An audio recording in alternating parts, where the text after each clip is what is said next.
Yo, Earl flex because that is not. It is We did not have all of the money. we had at least, I would say at least 80% of it. No, we did not. Oh. You don't remember in the beginning we were like, here's the money we're gonna put aside for the wedding. Oh, Here's yeah. the money.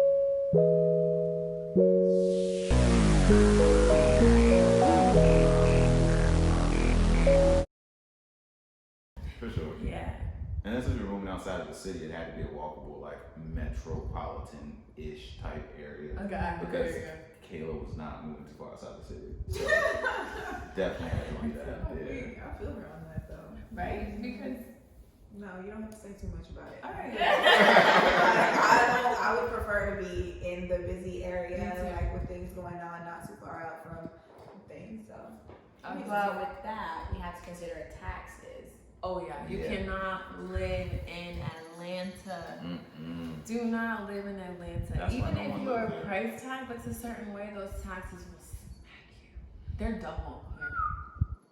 Did you say you wanted to live in Atlanta? Oh, when I said Atlanta, I meant like Surrounding Smyrna.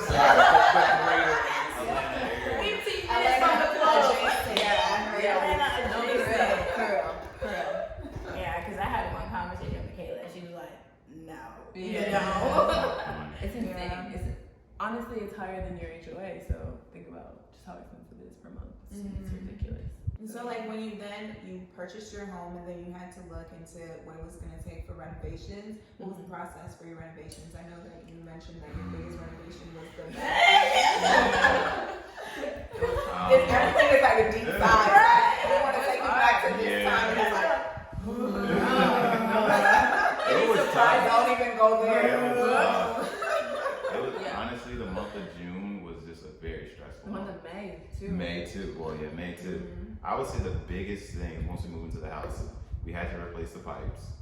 That was the first thing because they were polybutylene, which is like a type of pipe that is not even within compliance anymore. Right. So you And they have already to had replace it Evidence as of soon as you leaks, move so. in. And with coming into an older home, I mean everything is old. Like I mean it's 17 years old, so typically the lifespan of things when you're buying a home is either 5 to 7 or 10 to 15 years. So we're right at that 10 to 15 year mark, which is typically your roof. Yeah. Well, luckily they had a new HVAC unit. Of course the pipes. What else was it? We've had to do a new water heater. New water garbage heater. disposal. We've had to clean out our dryer vent and end up switching the machine. Did that. We completely renovated the master bathroom because that had carpet in the entire bathroom. Carpet in the bathroom? Yeah. 23-year-old pea stained carpet. It was disgusting. Ew. Yeah, that was really. And really were these disgusting. things you knew that you were gonna have to renovate ahead of time? Yeah. Like you were aware of it? We No, already- well, no, not everything. Like we didn't know about the water heater. We didn't know. Like we even found the closet. What? Oh yeah, the leak that was in the closet. Water damage from the shower. Like there was a lot of things we didn't know. That's why we were talking about in the beginning with the inspection that maybe we should have paid more because there were a lot of things that We we didn't know. didn't realize. But also, everybody else is yeah, I mean, we were more so like the first out of our generation to buy a like pre-owned home. Yeah. So it was just a lot of hurdles that we didn't even have any insight into, and it didn't happen until we got hit with it. So having to act on your feet and just being okay with that is probably like the biggest part. Right. Honestly, Because just when not it gets losing your tight, habits. Yes, it gets tight. It gets tight. and there's no more like $25 expenses. We're talking like $1,000 hits, $500 hits. Like when $500 starts seeming like, all right, that's cool. Yeah. That's when you know that like it's not. you're out of your league. I might pick up Uber Eats. And I think that's why we're starting is because we had to do a lot of stuff ourselves. Like we had to learn how to become electricians. We had to learn how to do like Hang up chandeliers. like just all these different things. And most times if there's a problem, you want to try and figure it out first because it can be so expensive. Like let's even talk about paint. How much is it to paint the whole house? Like what would you guess it was? $300? Goodbye. Oh wait, was that low? I was gonna say 150. She's like, okay, so if it's not Paint 300, the whole I guess. The whole entire house from top to Oh bottom. no, okay, $800. No, professionally I mean.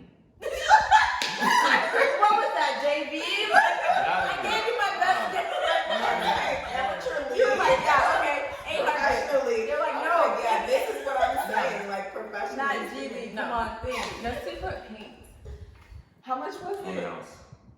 Well, we got quoted for the first quote was $9,800. For the quote? Yeah, $9,800. Just buy the book. So typically, I mean, to pay this entire house was between like $9,800 to $10,500 probably per bedroom. We got Mel's Yeah. guy quoted us like 20,000. Yeah. We were like, You. so no, but that's the thing. No, that's that's the thing. really how much it costs. And it was like, okay, Yeah. so That's crazy. Who So did y'all y'all? paying this in? no, we can only do. We I mean, can't look do at that. upstairs, but like of course, like these are like 18-foot ceilings. We can't paint that. We can't paint that. So we got someone to paint downstairs, but we painted upstairs. Remy. But yeah, so that's things that are DIY because we had someone come Man, in. you gonna be DIY, alright? No, that's the thing. What we was I forget his name. But we had someone come in originally that we thought was gonna paint the house. What? That's That's just a just gossip down my about the Jeep fact that wagon. somebody quoted you $20K to It was paint the crazy. house. Yeah. Like at that point, We're I was gonna be the professional builder, painter, electrician, I would do all of Like, it. what? What? No, but that's the thing. Things come up because originally we thought we were getting this really good deal with this painter we had found online, and he like maybe it was like $3,000, and then the paint I think it was only $1,500. So we were like, okay, cool, we had $4,500. He did an awful job, so we had to fire him. Wait. So he came and he started painting, Yeah. and then it was just like, Yeah, not good. it was not good. I mean, imagine someone coming in here like they're Picasso, like not shaping anything, just And like it just walking around messy. with a paintbrush and just painting. It's like, I'm not about to look at this the rest of my Wait, life. so then did you guys have to pay? That's the thing. So wow. Because I would have been like, pack your At bags the end of the and day, I was like, don't pay him. I was it's like, pay him business. for something. Yeah, like, So we I'm paid him. I'm very straightforward. But The full price. No, we didn't pay him. No, I think we no, just gave him no, a tip yeah. because he didn't even want. we he paid didn't him for want his it. time. He We was didn't like- pay him for his efforts. There But was like- minimal effort. But like think about your budget though. So in your mind, you're expecting $3,000 plus $4,500. Okay, cool. That paint is halfway gone. Okay. Not only that, the paint that we got was the Tell wrong him paint. how much paint costs. So I said $1,500. Guys, what? So then the paint was wasted because we ended up getting the wrong color. So then we ended up having to. That was gonna be the right color at that point. Baby No, white weren't white enough. Yeah, it was like an Eider white. It was an off white. Well, it would have We been need all like right white. with me. Well, it would have We been need all like right white. with me. No, but like think about what that does to your budget, right? So you already was like, okay, cool, you're at $4,500. Now you gotta scrap at least $1,000 of it, Mm-hmm. and then you gotta go back to a painter who's gonna cost what we did. I think it was maybe $5,000 or $6,000 for the downstairs. So like we weren't prepared for that extra expense to waste money. But then we had to paint upstairs ourselves. So like that was a mess, and we had to make sure we did it right because we had to replace all the carpet in the home. And you have to paint before you do the carpet because you don't want the new drippings. So you got the new carpet. Yeah. So it's just the renovation process was so unexpected. It was tiresome because we had to do everything by ourselves, and we had help from friends from time to time. But mainly it was us. It was hard. Yeah, Like it was us. it was really We were hard. going to Home Depot at least 3 times a day. A day. I remember that. Every time on FaceTime, you're like, I'm at Home Depot. I'm like, Y'all live there. literally Basically. every time she would answer, she'd be at Home Depot. She's like, No, for real. We started looking at like, should we get a credit card? Like, Basically, I mean, like we spent all our money there. don't do that. But Yeah, yeah. we don't advise that. But yeah, it was stressful. It was very stressful. Expect the unexpected. For sure. And be open to it. And be open to it. But new construction is not like that. New construction is easy. New construction, everything's under warranty. Everything is you just come in.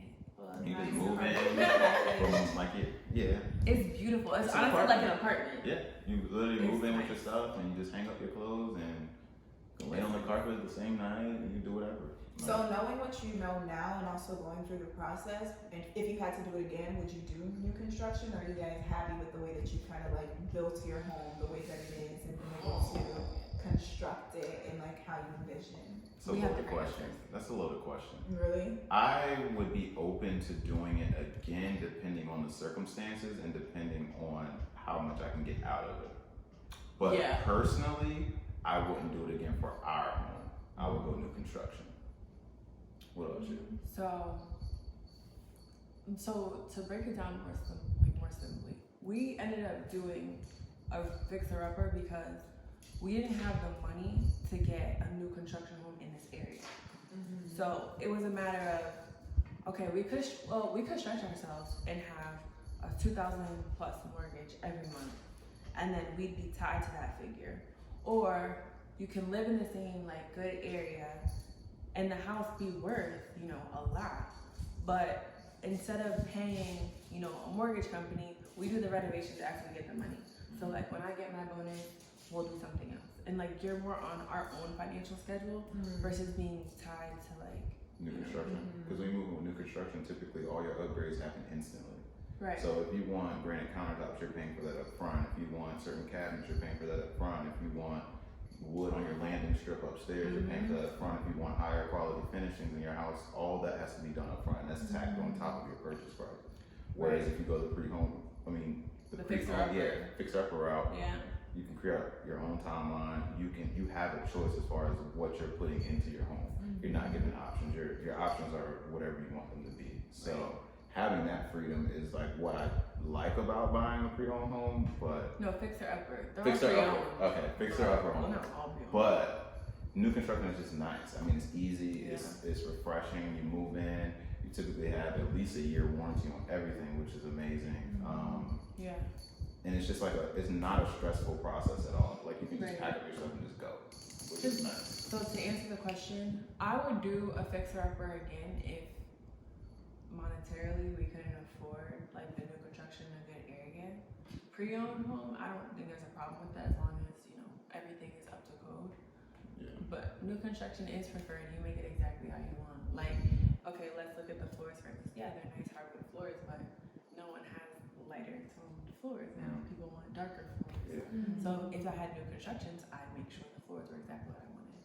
So I don't know. And then also, I guess the key thing with like buying fixer-upper is typically like when you sell it, you have to cater to the market. Yeah. So yes, you can create the home and like customize it how you want. That's if you plan on staying there for the rest of your life. But if you plan on selling it, you have to think about the next person that's willing to purchase the home. Right. So you just can't go in there and go crazy and put up any color. You can't just go in here and put like you can't just come in the bathroom and have like wild crazy combinations in your bathroom and like carpet colors and crazy backdrops. You have to keep it pretty generic so that like the seller when they come in they can see themselves in the house and not look at your custom house and like I can't. Okay, so we've actually learned a lot about, I don't know about y'all, but I didn't know half of the stuff that y'all was talking about in terms of like thinking to buy a house, and especially with like fixer-uppers, like I just didn't know that painting was anywhere near $10K. Listen, I painted my own room and I thought I was doing something where it was only 1 to 2 buckets of paint, but like that's actually crazy. So like with everything that you guys have been through and learned and all that, what is a piece of advice that you would give to someone like myself or Micheline or even people in our age group who are looking to purchase a new home, whether it be like new construction or fixer-upper, whatever the case is? Like what would be your solid piece of advice? Your parting words for the folks. My piece of advice would be to don't be too scared to start. You will never know all the information up front. It's a process that you have. Like you have to get into the home buying process to take it serious. Before that, it's just research, which is fine, but you have to apply your research, and until you get into that situation, you're not going to take it as serious as you should. So just honestly, just do it and get started with the process, then ask your questions. And You want to kind of go around look in the neighborhood and see. It's a house on the You want to start right now.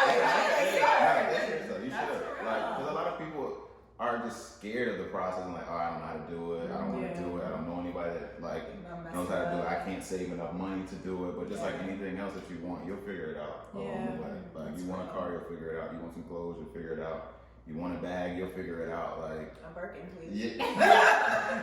Birkin me. That's your down That's payment. a house right there. That's your down payment. More than a down payment. Honestly, sell the Birkin and get the down payment. For sure. Get you another Birkin down. No facts. For sure. Just ready for mine? So I think my advice would be to crawl before you like run. So don't try and just get everything done really quickly. Like take your time, don't feel pressure to get a house because someone else is going to put in an offer and beat you. Make sure the house that you want is the right house. Make sure you do your due diligence. Like, take everything slow, bit by bit. Ask everyone questions, even the stupid questions. Ask questions. Do your research. Like, let it be slow unless you are knowledgeable enough to do it quickly. You know what I like about y'all? Let me tell y'all what I like. I'm like, I feel like you guys' like advice is always so in tandem with one another, but never like exactly the same. It's like when we came the last time, like y'all were talking about relationship advice, and it was like so in tandem but not the same. Because like you're like, don't be afraid to start, so like just do it. But then you're like, when you're just doing it, take your time. And you know, and it's like really in tandem, but it like makes sense. Like. It's like the same wave, but like in different perspective. And that's like a beautiful, like that's just in general like partnership, because I feel like both of those two things like kind of need each other to be like the most ideal situation. Because if you just like take it slow, but you never really start, like start and just keep going and going and going and going. Like I think y'all kind of like do this thing where y'all meet like right here, and it's like, okay, here's the rhythm. That's beautiful. And you know what's funny though? We do I'm the person who. I was like, I'm the slow one. Bullet. He's always like, chill. And it's chill.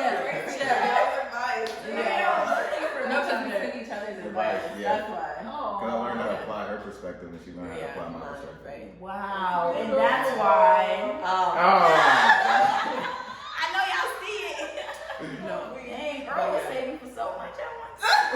No, that's fine. I'm dead. Stop it. But yes, that's beautiful. And don't try to furnish your house too quickly unless you do it on Facebook Marketplace. And then also too, buy a home that you like. Don't buy a home that somebody else likes, or you're trying to impress someone else. Get something that's for you. That's what I would say. A lot of times you gotta get caught up in like, oh, I want this beautiful home so people pull up and see what I got going on. But buy what you like. Like, buy what's in your realm and stay in your lane. She sent me this ugly house with this bad door, and now she's that thinking, was gonna be my okay, next I wasn't gonna live there. Let me show you that house. We can lose. No, that's my next and final advice. Don't forget that everything is customizable. That got you can spray paint a house, you can repaint a door, you can redo your landscaping.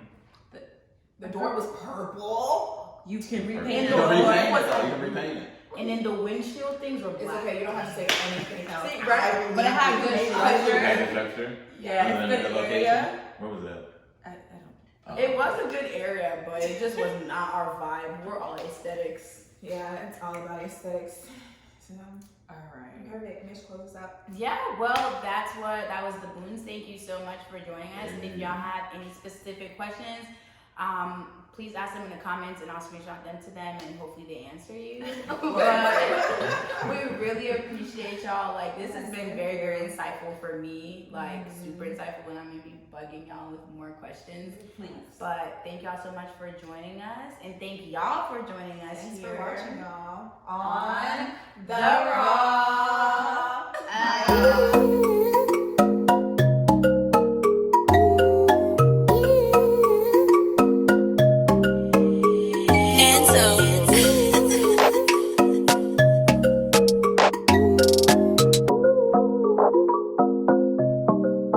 We making music. I don't know what to know. Can you throw it back slow?